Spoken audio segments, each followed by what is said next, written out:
ang tulong na ibinigay ng Diyos sa atin dito sa mundo.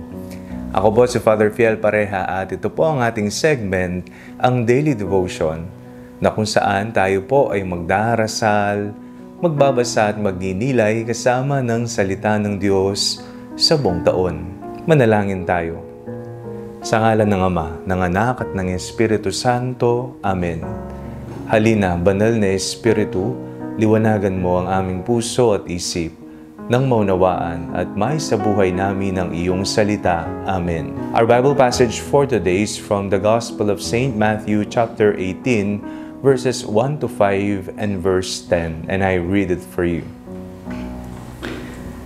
At that time, the disciples came to Jesus and asked, "Who is the greatest in the kingdom of heaven?"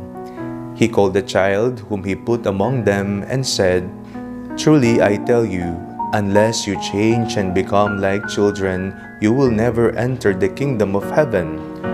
Whoever becomes humble like this child is the greatest in the kingdom of heaven.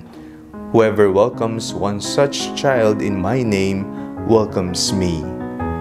Take care that you do not despise one of these little ones, for I tell you, in heaven, their angels continually see the face of my Father in heaven." Ano po ang hinahanap ninyo sa isang kaibigan? O kung tatanungin ko po kayo, ilan po ba ang masasabi ninyong tunay at tapat na kaibigan? Kumbaga BFF, best friends forever mong maituturing, na sa panahon ng kasiyahan, sa panahon ng kalungkutan, pangangailangan, mapagkakatiwalaan at tunay na tutulong at hindi mangiiwan. Ngayong araw na ito, ating pong ipinagdiriwang ang kapistahan ng mga anghel ng tagatanod, our holy guardian angels. Sila ay mga sugong kaibigan ng Diyos para sa atin, tagatanod, nagbabantay, nagliligtas sa anumang kapahamakan, nakaambang kapahamakan dito sa mundo. Sila'y ating mga kaibigan na maaasahan, hindi nangiiwan.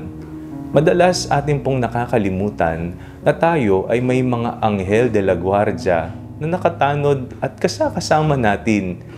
Nung tayo ay mga maliliit pa lamang, itinuro sa atin ang napakagandang panalangin para sa ating mga anghel na tagatanod. Angel of God, my guardian dear, to whom God's love commits me here. Alam po ba ninyo ang panalangin yan? O natatandaan po ba ninyo? O dinadasal pa po ba ninyo kahit na kayo ay mga malalaki na? Ang mga anghel ay mga kaibigang tapat, sugo ng Diyos, nagbabantay sa atin. Sila ang nagpapadama sa atin na nariyan ng Diyos. Sila ang patotoo na ang Diyos ay buhay na buhay. Kaya naman, huwag nating sayangin ang mga sugong kaibigan. Palagi natin silang kausapin, magpatulong sa kanila upang sa ating paglalakbay dito sa mundo, maluwalhati tayong makakarating sa kalangitan kasama ng Diyos. Amen.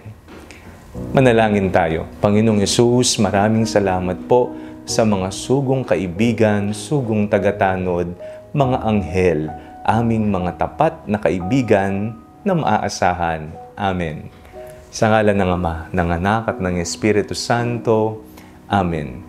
Huwag po ninyong kalimutang i-like ang video ito. Mag-comment po kayo and share it with your family and friends.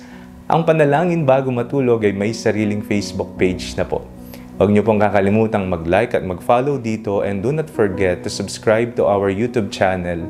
I-click niyo lamang po ang link na nasa description ng video ito, o kaya naman po just search Father Fiel Pareha. At kung nais niyo pong maging updated sa ating pagpapahayag, you can join our broadcast channel dito po sa ating Facebook page, o kaya naman po ang ating bulletin board sa ating TikTok app. God bless you po.